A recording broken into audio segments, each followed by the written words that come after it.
सभी स्तर के चुनाव एक साथ कराना, क्योंकि रामनाथ कोविंद जी की अध्यक्षता में एक कमेटी का भी गठन इन्होंने किया था। तो एक वो भी हो सकता है कि वो बड़े बड़े पैमाने पर जो है ये जा कर के उस पर कोई फैसला करें। बिल्कुल, हाँ, वो भी एक बड़ा मसला है। सारे चुनाव एक साथ हों, सारे चुनाव एक साथ नहीं हो तो जैसे अमेरिका में होता है कि भाई जो सीनेट उनकी है और जो हाउस है उसका चुनाव बीच में होता है, मिड टर्म में होता है, और बाकी जो आपके उनकी प्रेसिडेंट का चुनाव जो है वो बाद में होता है। तो दोनों में 2-2 साल का गैप है। इस तरह से भी करा सकते हैं, लेकिन ये अवश्य है कि कुछ तो इसमें होना चाहिए, क्योंकि बहुत ही बड़ा वेस्टेज है ये। बिल्कुल।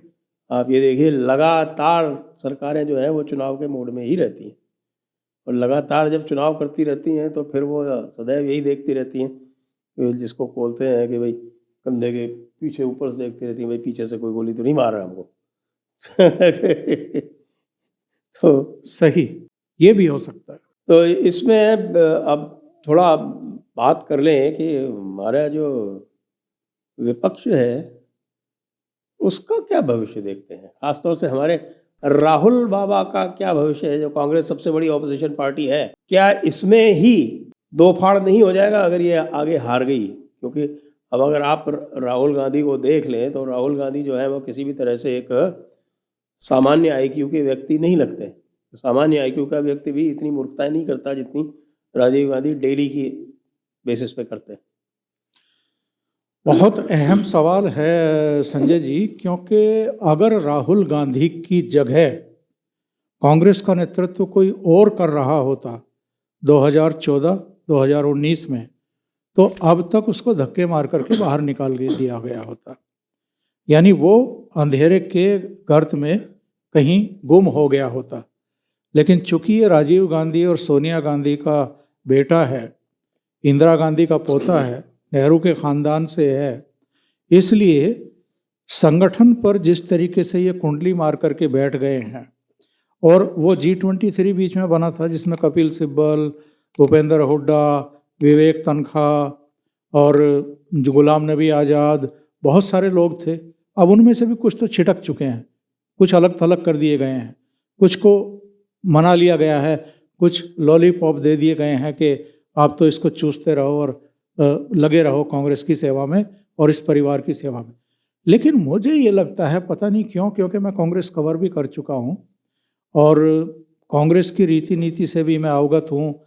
जो वहाँ पर कांग्रेस के सचिवालय में, मुख्यालय में काबिज रहते हैं फैसलों पर, जिनका आधिपत्य रहता है, वो सारे के सारे ऐसे हैं जो जनता के द्वारा चुने हुए नहीं हैं, रिजेक्टेड हैं, राज्यसभा के मेंबर हैं, या केवल इसलिए ऊंचे पदों पर हैं कि 10 जनपद की चमचागिरी करते हैं, चापलूसी करते हैं। 2024 में भी अगर कांग्रेस उसी गति को प्राप्त होती है जिसके के पूरे पूरे आसार दिखाई दे रहे हैं जो 2014 और 2019 में हुई है, तो कांग्रेस में विभाजन अवश्यंभावी है। और महाराष्ट्र की 2 घटनाओं ने रास्ता दिखा दिया है। एक, मातोश्री परिवार, जिसका पूरी तरीके से शिवसेना पर आधिपत्य था, कब्जा था, किसी की हिम्मत नहीं थी कि उनके सामने खड़े होकर के सवाल खड़े करें। जो वो कर रहे हैं वो सबको मानना है, गर्दन नीची करके सुनना है। दूसरा, शरद पवार का परिवार, एनसीपी पर शरद पवार का, उनकी बेटी का कब्जा। वहां पर भी किसी को उम्मीद नहीं थी कि इस तरह की बगावत हो जाएगी, लेकिन हुई है। अगर हुई है तो इसके बहुत गहरे कारण हैं। बहुत सारे कारण तो अजित पवार ऑलरेडी बता चुके हैं, पब्लिक डोमेन में है, वो सारी चीज़ें बता चुके हैं। कब कब शरद पवार ने कम से कम 4-5 बार उनको आगे बढ़ाया कि आप भारतीय जनता पार्टी नेतृत्व से बात करिए, और उसके बाद कदम पीछे खींचे, क्योंकि सुप्रिया सुले को केंद्र में मंत्री पद नहीं मिल रहा था। यानी उनकी बेटी के लिए कुछ नहीं हो रहा था, ना नरेंद्र मोदी तैयार थे, ना अमित शाह तैयार थे, इसलिए बार बार वो बैक कर जाते थे। संजय राउत और उद्धव ठाकरे ने जो कुछ किया था 2019 में, विधानसभा चुनाव के नतीजे आने के बाद। उसके बाद जिस तरीके से ये शरद पवार और एनसीपी की कांग्रेस की गोद में जाकर के बैठे, उसको लेकर के गहरी नाराजगी थी, और विधायक दल में भी और सांसदों में भी। उन सबको ये लग रहा था कि अगर हम एनसीपी और कांग्रेस के साथ ही विधानसभा चुनाव में और लोकसभा चुनाव में जाएंगे तो बहुत बुरी तरह हारेंगे, क्योंकि 2019 में हम इनके खिलाफ चुनाव लड़ करके जीत करके आए हैं। तो वहाँ पर और जिस तरीके का इनका एटीट्यूड था, यानी आपके उद्धव ठाकरे का और उनके बेटे का, आदित्य ठाकरे का, और वहाँ पर शरद पवार और उनकी बेटी का, उसके चलते दोनों पार्टियां टूटी। और आज हालत ये है कि उद्धव ठाकरे को भी नई पार्टी बनानी पड़ी, शरद पवार को भी नई पार्टी और नया सिंबल लेना पड़ा, यानी असली पार्टियों पर किसी और का कब्जा हो गया। ठीक वही स्थिति यहाँ सेंटर में कांग्रेस में है।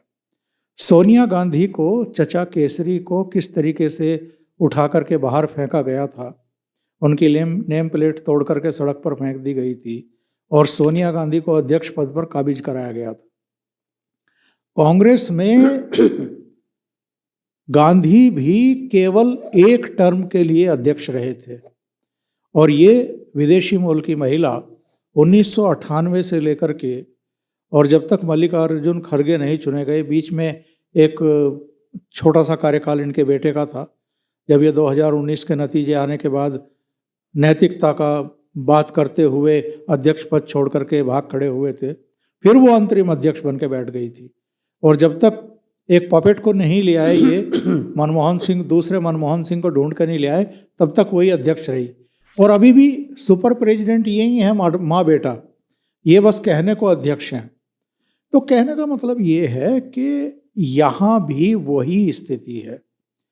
संगठन पर काबिज हैं, इन पर भ्रष्टाचार के आरोप हैं, ये जमानत पर हैं, इनका कोई विजन नहीं है, इनका एक ही कार्यक्रम है, देश के प्रति कोई प्रेम भी नहीं है, कोई प्रेम भी नहीं है, कोई प्रेम नहीं है इनका। मुझे लगता है पार्टी के प्रति भी नहीं है।